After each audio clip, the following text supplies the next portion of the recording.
Hey everyone, welcome back to Knowltech. Today, I'll show you how to make all your photos private on Facebook. First, open the Facebook app on your phone. Tap the menu icon at the bottom panel, then tap on your profile at the top. Now, tap on Photos to view all your albums. Select any album you want to make private.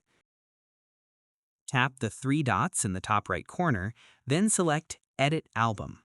Here's where you control your Facebook photo privacy settings. Tap on Friends, then change the audience to Only Me. This ensures only you can see these photos. Tap Done, then Save.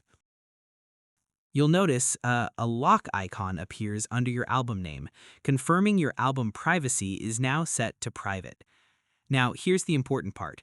You need to repeat these steps for each album to make all your Facebook photos private. It's a bit tedious, but it's the most secure way to control who sees your photos on Facebook. And that's it. You've successfully changed your Facebook album privacy settings. If you found this tutorial helpful, don't forget to like and subscribe to Knowltech for more step-by-step guides.